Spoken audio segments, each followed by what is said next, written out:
नमस्कार, आपका स्वागत है। आपके साथ मैं हूं आयुष सूर्यवंशी। भले ही मोदी कैबिनेट में मध्य प्रदेश से 2 और मंत्रियों को कैबिनेट में जगह मिल गई हो, लेकिन विभागों के बंटवारे में मध्य प्रदेश को संख्या के मुकाबले सम्मान नहीं मिल सका है। मोदी कैबिनेट से थावरचंद गहलोत को पहले ही बाहर कर दिया गया, उनको कर्नाटक का राज्यपाल बनाया गया। नरेंद्र सिंह तोमर से पंचायती राज विभाग छीन लिया गया।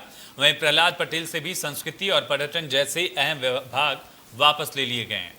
प्रहलाद पटेल से स्वतंत्र प्रभार वापस लेते हुए सिर्फ राज्य मंत्री बना दिया गया है। केंद्रीय कैबिनेट में संध्या और खटीक को नए मंत्री के तौर पर शामिल तो किया गया, लेकिन उन्हें भी उड्डयन और सामाजिक न्याय जैसे नाम के मंत्रालय ही दिए गए हैं। आज इसी मुद्दे पर बात होगी। हमारे साथ कुछ मेहमान भी जुड़ेंगे, लेकिन उससे पहले आप कांग्रेस और बीजेपी नेताओं का बयान सुनिए, किस तरह से बयानबाजी हो रही है।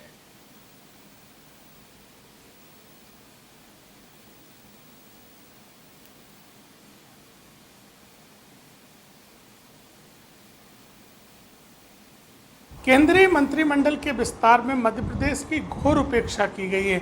एक तरफ थावरचंद गहलोत जी, जो राज्यसभा में बीजेपी के नेता, संसदीय बोर्ड के सदस्य, वरिष्ठ मंत्री थे, उनको सीधा रिटायर्ड करके राज्यपाल बना दिया गया। मध्य प्रदेश कोटे से ही मंत्री प्रकाश जावड़ेकर जी को मंत्रिमंडल से हटा दिया गया और दूसरी तरफ नरेंद्र सिंह तोमर जी का विभाग भी आधा कर दिया गया। नए मंत्रियों में सिंधिया जी बड़े बड़े सपने पालते रहे, रेल मंत्री, मानव संसाधन मंत्री, अंततः एक छोटा विभाग नागरिक उड्डयन दे दिया गया।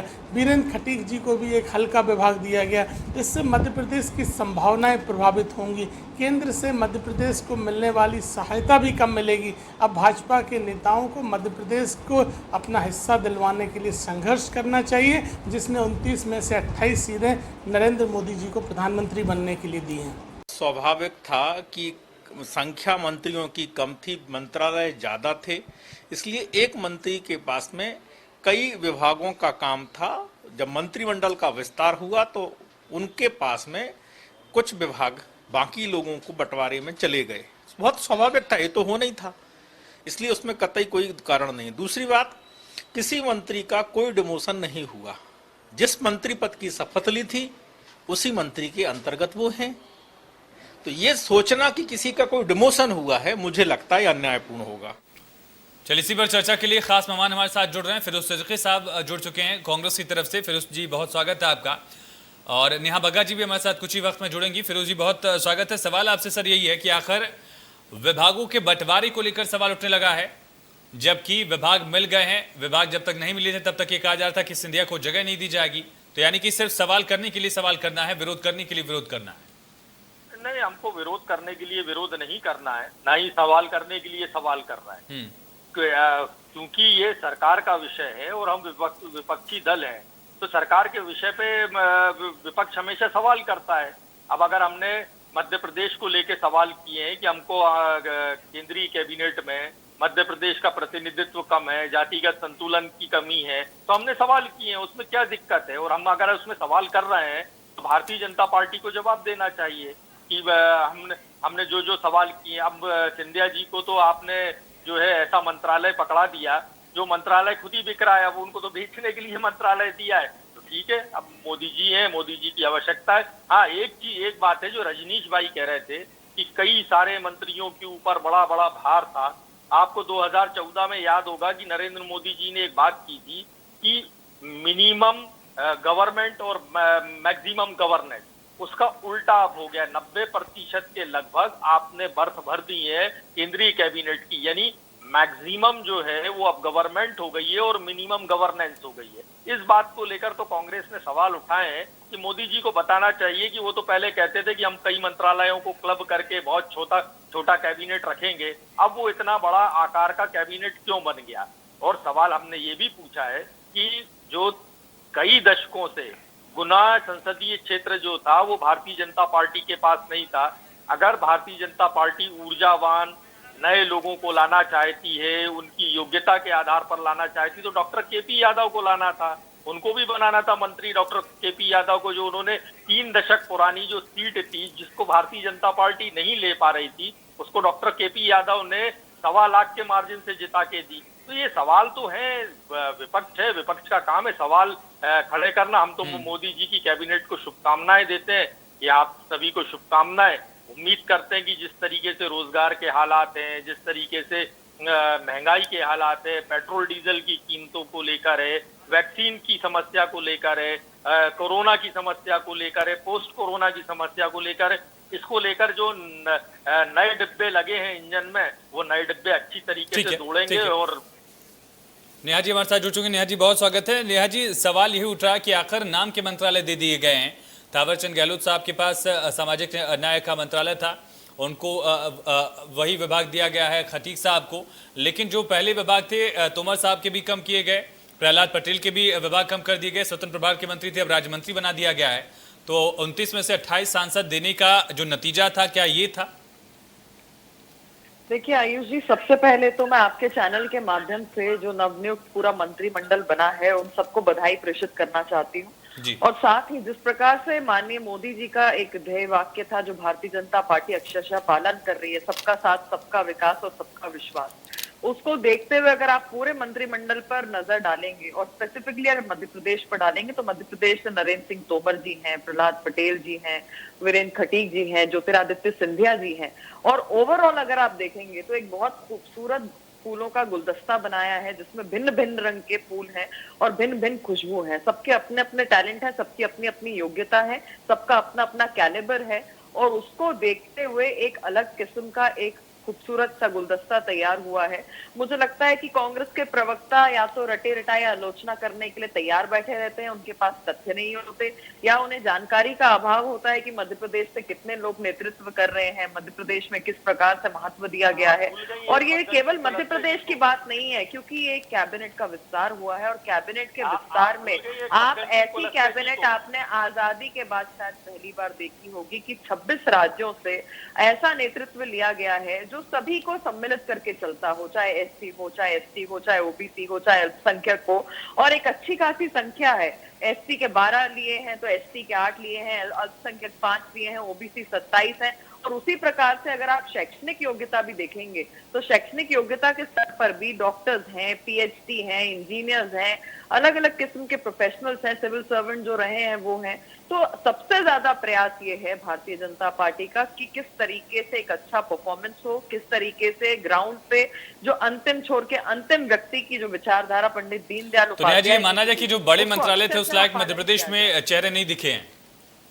देखिए आयुष जी, सबसे पहले ये बात होती है कि आप कौन से मंत्रालय को बड़ा मानते हैं और कौन से को छोटा मानते हैं, मैं नहीं जानती। क्या आपके जिस मंत्रालय का टारगेट ग्रुप जितना बड़ा होगा, नेहा जी जिस मंत्रालय का टारगेट ग्रुप जितना बड़ा होगा उस मंत्रालय को उतना बड़ा माना जाएगा कम से कम।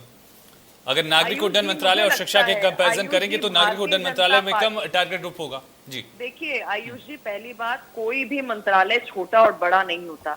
बड़ा और छोटा होता है व्यक्ति का कद, कि वो किस तरीके से परफॉर्मेंस करके उस मंत्रालय को आगे लेके जाता है और उसकी जो योजनाएं हैं, उसकी जो सुविधाएं हैं वो लोगों तक पहुंचाने का काम करता है।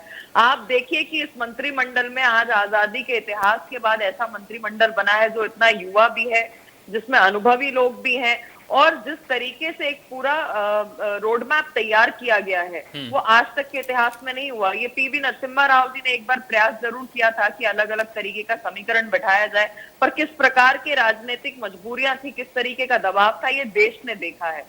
आप याद करिए मनमोहन सिंह जी, जो मैं उनका सम्मान करती हूँ, पर मुझे कहने में कोई गुरेज नहीं कि एक रोबोटिक प्रधानमंत्री हमें मिले थे। क्या उनके पास ये स्वतंत्रता थी कि वो निर्णय ले पाते? क्या उनके पास स्वतंत्रता थी कि इस प्रकार का कोई चेंज प्रोग्राम वो ला पाते? क्या वो कभी 2G 3G से लेके जीजा जी तक जब भ्रष्टाचार हुआ तो इस प्रकार में किसी का कोई चेंजेस कर पाए? वो फाइल ले लेके दर दर सोनिया जी के द्वार पर भटकते थे और राहुल गांधी ऑर्डिनेंस फाड़ देते थे। ठीक है, फिरोज साहब, जो बड़ा सवाल उठ रहा है कि मजबूत कैबिनेट बनाई गई है, मजबूत मंत्रिमंडल बनाया गया है, युवा मंत्रिमंडल है, महिलाओं को मौका दिया गया है, ओबीसीज को मौका दिया गया है, दलितों को मौका दिया गया है, समावेशी मंत्रिमंडल की बात कही जा रही है।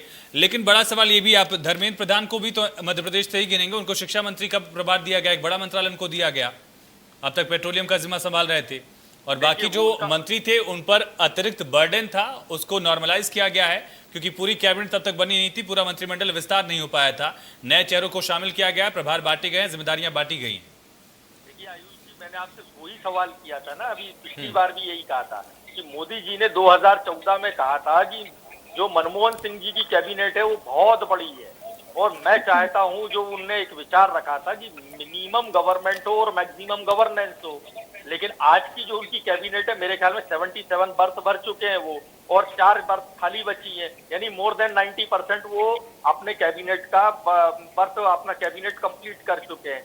दूसरी बात, जो मध्य प्रदेश है उसमें 28 सांसद दिए। एक समय था कि कांग्रेस की पीवी नरसिम्हा राव जी की सरकार में 7 केंद्रीय मंत्री मध्य प्रदेश के हुआ करते थे।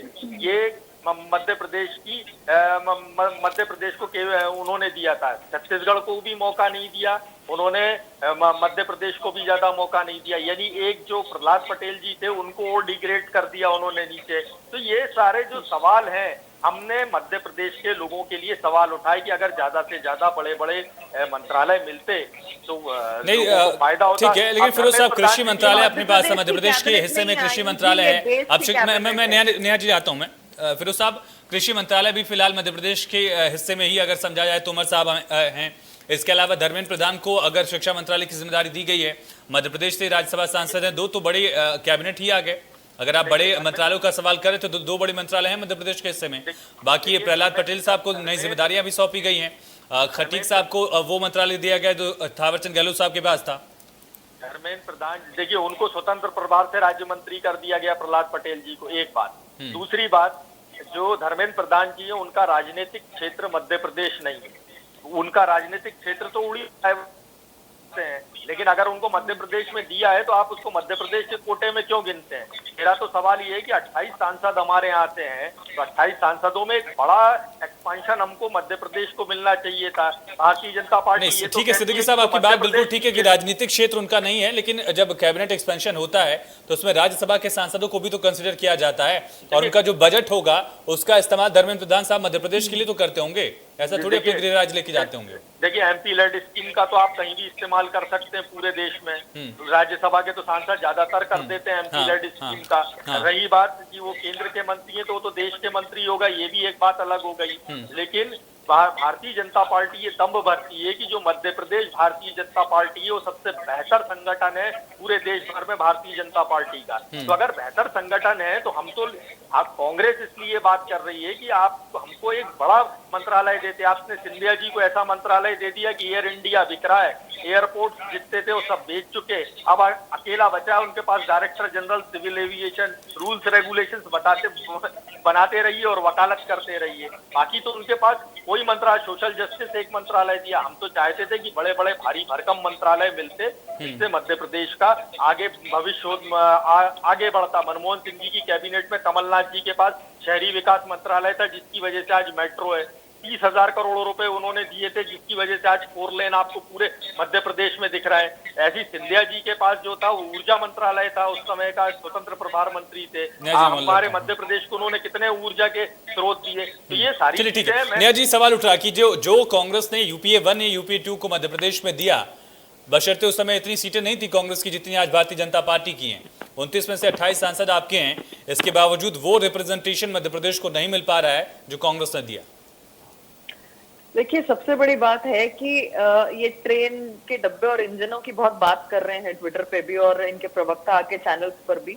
तो कांग्रेस पार्टी की तो जो सरकार थी उसका तो इंजन ही फेल था, तो डिब्बे बदलने का वहां पर सवाल नहीं था। और जिस प्रकार से मैंने पूर्व में भी कहा कि एक रोबोटिक प्रधानमंत्री हमें मिले थे, जिनके पास निर्णय लेने की स्वतंत्रता तक नहीं थी, जो सक्षम तक नहीं थे, तो आज वो क्या करेंगे? आप देखिए कि कल मंत्रिमंडल में मंत्रियों की शपथ हुई है और इनके पास कोई तर्क नहीं, इनके पास ये नहीं कि एक ऑब्जर्वेंस करें और उसके बाद तथ्यों के साथ सामने आए। इसको ये मंत्र छोटा क्यों दे दिया, इसको बड़ा क्यों दे दिया? अरे ये भारतीय जनता पार्टी की सरकार है, ये गवर्नेंस को भी जानती है, संगठन को भी जानती है, और साथ ही साथ उसे ये भी पता है कि कोई भी मंत्रालय ना छोटा है ना बड़ा है, हर मंत्रालय का अपना महत्व है और इसीलिए उस मंत्रालय को स्थापित किया गया है। चाहे कांग्रेस द्वारा किया गया था और आज भारतीय जनता पार्टी आगे बढ़ा रही है, या कुछ हमारे द्वारा क्रिएट किया गया है। सबसे बड़ी बात आयुष जी ये है कि ये सिर्फ मध्य प्रदेश का कैबिनेट नहीं बना है, ये देश का कैबिनेट है, और इसीलिए पहली बार ऐसा हो रहा है आजादी के बाद से कि 26 राज्यों का। नेहा जी आपका फोन कट गया, अगर ऑनलाइन मीडियम से आप जुड़े उस पर अगर आवाज आ रही हो तो सुनाइए, नहीं तो फिर सिद्दीकी साहब के पास चलते हैं। चलिए शायद नेहा जी का फोन कट गया है। सिद्दीकी साहब आपको आवाज आ रही क्या मेरी? सिद्दीकी साहब चलिए, शायद टेक्निकल इशू की वजह से दोनों मेहमान डिस्कनेक्ट हो गए हैं, लेकिन ये सवाल पूछा जा रहा है कांग्रेस की तरफ से कि हमने कई मंत्रियों को जिम्मा दिया था जब हमारी सरकार थी, मध्य प्रदेश से कई चेहरों को हमने प्रतिनिधित्व दिया और भारतीय जनता पार्टी 28 सांसद जीत कर भी मध्य प्रदेश को वो ऑरा नहीं दे पा रही है। केंद्र में सवाल पूछा जा रहा है। ये भी बीजेपी पर आरोप लग रही है कांग्रेस की, ज्योतिरादित्य सिंधिया को लेकर लगातार कयास लग रहे थे और बड़ा दिग्गज नेता माना जा रहा था, लेकिन उस औरे का क्या उनको मंत्रालय भी दिया गया है। इसके अलावा वीरेंद्र कुमार खटीक को सामाजिक न्याय मंत्रालय का जिम्मा सौंपा गया, जो कि पहले सोशल जस्टिस का जिम्मा थावरचंद गहलोत के पास था। एमपी कोटे से धर्मेंद्र प्रधान को भी गिना जा रहा है। दरअसल प्रधान को शिक्षा मंत्रालय का जिम्मा दिया गया है, लेकिन कई मंत्रियों के पर भी काटे गए हैं, ये कहा जाए अगर, क्योंकि प्रहलाद पटेल के पास कई मंत्रालय थे। पहले नरेंद्र सिंह तोमर के पास 3 से 4 मंत्रालय हुआ करते थे, उनको भी कम किया गया है। पहले स्वतंत्र प्रभार के मंत्री थे प्रहलाद पटेल, अब उनको राज्य मंत्री तक सीमित कर दिया गया है। इस्पात मंत्रालय के राज्य मंत्री थे, अब इस्पात मंत्रालय के साथ ग्रामीण विकास मंत्रालय भी फग्गन कुलस्ते को दिया गया है। ज्योतिरादित्य सिंधिया को नागरिक उड्डयन मंत्रालय की जिम्मेदारी सौंपी गई है। वीरेंद्र कुमार खटीक टीकमगढ़ सांसद नए मंत्री बने हैं और जिम्मेदारी उनको सौंपी गई है।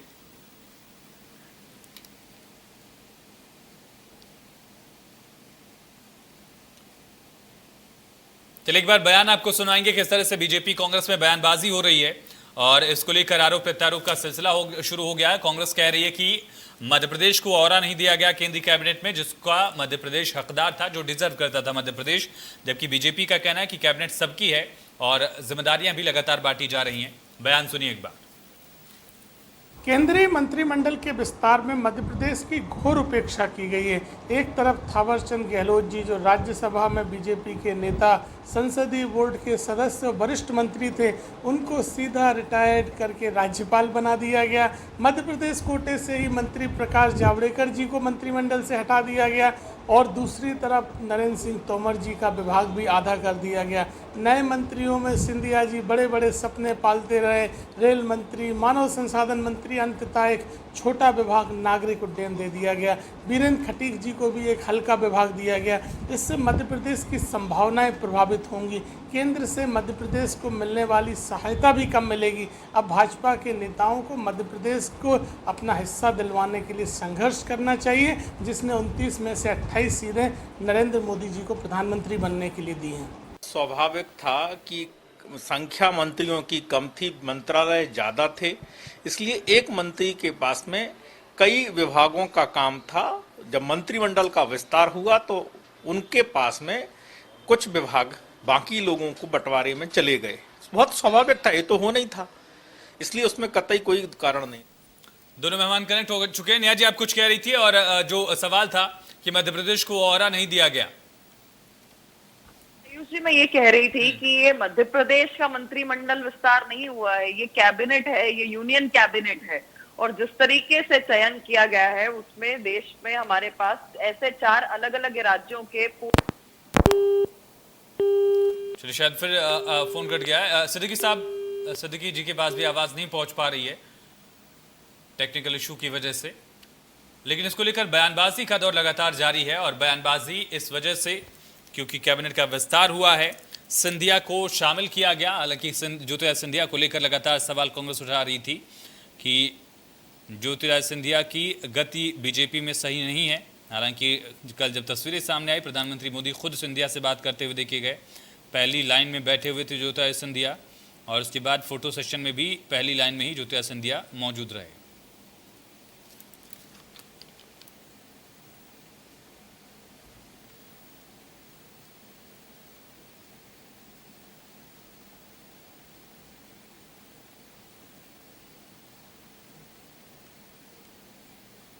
तो मोदी कैबिनेट में फिलहाल मध्य प्रदेश से वो चेहरे हैं। ज्योतिरादित्य सिंधिया को कल शपथ दिलाई गई।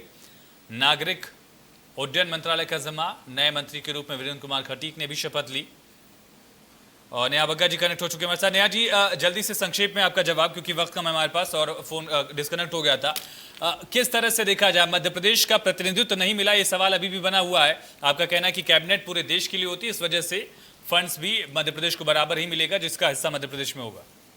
देखिए, बहुत स्पष्ट है कि यूनियन कैबिनेट है और मध्य प्रदेश को बहुत अच्छा एक अपना टेक मिला है। माननीय कृषि मंत्री जी मध्य प्रदेश से हैं, उसी प्रकार से प्रहलाद पटेल जी भी हैं, वीरेंद्र खटीक जी को भी इस बार वैसा ही मौका मिला, ज्योतिरादित्य सिंधिया जी भी हैं। और ये क्योंकि देश का कैबिनेट है तो मुझे लगता है कि उसी को देखते हुए, चाहे किसी समुदाय से हो, ओबीसी हो, एससी हो, एसटी हो, अल्पसंख्यक हो, सभी को देखते हुए ये एक बहुत अच्छा खूबसूरत कैबिनेट बनाने का काम किया है। ये कांग्रेस के पास आलोचना करने के अलावा कुछ नहीं है। कांग्रेस ने तो उस प्रकार से सरकार चलाई है जिनका इंजन खुद फेल था, ये डिब्बे क्या बदलते या डिब्बों में रेनोवेशन क्या करते या नए प्रकार के डिब्बे क्या लेकर आते टेक्नोलॉजी के अनुसार। तो इनका सिर्फ विरोध करने का काम है। अभी कल शपथ हुई है, कल से इन्होंने रोना गाना चालू कर दिया है। ठीक है सिद्दीकी साहब, मैं आपके पास आऊंगा। ठीक है नेहा जी, वक्त कम है मेरे पास। सिद्दीकी साहब, बीजेपी का कहना है कि कैबिनेट तो सबकी है, सबसे बड़ा पहलू ये है, लेकिन कुलस्ते साहब का विभाग बढ़ाया भी गया, ये भी एक खास बात है। ज्योतिरादित्य सिंधिया को भी ऐड किया गया, थावरचंद गहलोत को अगर हटाया गया तो सेम स्पॉट पर वीरेंद्र कुमार खटीक को एडजस्ट किया गया है। ठीक है, जो भारतीय, देखिए इस मामले में विपक्ष अपनी बात कह रहा है, कांग्रेस अपनी बात कह रही है और हमको कहना भी चाहिए, लेकिन हमारा ये भी कहना है कि प्राइम मिनिस्टर का ये प्रोगेटिव है कि वो किसको कैबिनेट में रखना चाहते हैं, किसको नहीं रखना चाहते। लेकिन हम तो सवाल करने का हमको अधिकार है, इसलिए सवाल कर रहे हैं। लेकिन ये तय हो गया कल की कैबिनेट के बाद से कि जिस तरीके से कोरोना में भारतीय जनता पार्टी की असफल रही है, ये स्वास्थ्य मंत्री, स्वास्थ्य के कैबिनेट और राज्य मंत्री दोनों को हटा के बता दिया। ट्विटर की जंग में ये ट्विटर को तो कुछ नहीं बिगाड़ पाए, उल्टा ट्विटर ने मंत्री जी को जरूर। लेकिन अगर ट्विटर का बिगाड़ देते तो कांग्रेस सबसे पहले आती। सिद्दीकी साहब मना कर दीजिए। देखिए हमारा हमने पहले दिन भी कहा था कि पॉलिसीज जो है, हम सोवियन कंट्री हैं, सोवियनिटी हमारी होनी चाहिए। ट्विटर हमको, हमारे मिनिस्टर को ये गाइड नहीं, डिक्टेट नहीं कर सकता कि हम हमारी पॉलिसीज के साथ रहेंगे, और हमारी एक अपनी पॉलिसीज है, ये ट्विटर नहीं बोल सकता। इस बात को लेके कांग्रेस ने भी सवाल उठाए थे कि ये सरकार को बर्दाश्त नहीं करना चाहिए, लेकिन हुआ ये कि वो भी चले गए। एजुकेशन में भी इनका बुरा हाल रहा, प्रकाश जावड़ेकर जी भी चले गए। चलिए ठीक है, मेरे पास 20 सेकंड का वक्त है। बग्गा जी, नेहा जी जल्दी से जवाब दीजिए, अब 20 सेकंड ही दे पाऊंगा। मंत्रियों को जो छुट्टी की गई उसको लेकर सवाल उठ रहा है। इनके लिए डाइजेस्ट करना थोड़ा मुश्किल इसलिए भी हो जाता है क्योंकि पिछले 7 साल में भी इन्होंने देखा है कि किस प्रकार से माननीय मोदी जी और उनके मंत्रिमंडल ने, चाहे 370 हो, चाहे सीए हो, चाहे राम मंदिर का मुद्दा हो, चाहे ट्रिपल तलाक हो, उस पर कड़े फैसले लेने का काम किया है। ये बार बार भूल जाते हैं कि कोरोना में अगर सबसे ज्यादा डेथ रेट कहीं पर हुआ तो महाराष्ट्र में। चलिए नेहा जी, वक्त खत्म हो गया। बहुत शुक्रिया आपका नेहा जी जुड़ने के लिए। फिरोज साहब आपका बहुत शुक्रिया चर्चा में जुड़ने के लिए। तो मंत्रिमंडल का विस्तार हो गया और विस्तार के बाद सियासत का भी एक बार फिर से विस्तार हुआ है। मध्य प्रदेश में किन मंत्रियों को क्या जगह दी गई, किन मंत्रियों के पर कुतरे गए, इसको लेकर विपक्ष सवाल पूछा, जबकि भारतीय जनता पार्टी का कहना है कि बीजेपी संगठन पर आधारित पार्टी है और यहाँ पर जो भी काम करेगा उसको वो जगह दी जाएगी। सरकार में भी इसी तरह से काम किया जा रहा है। फिलहाल चर्चा में इतना ही। खबरें लगातार जारी बने रही।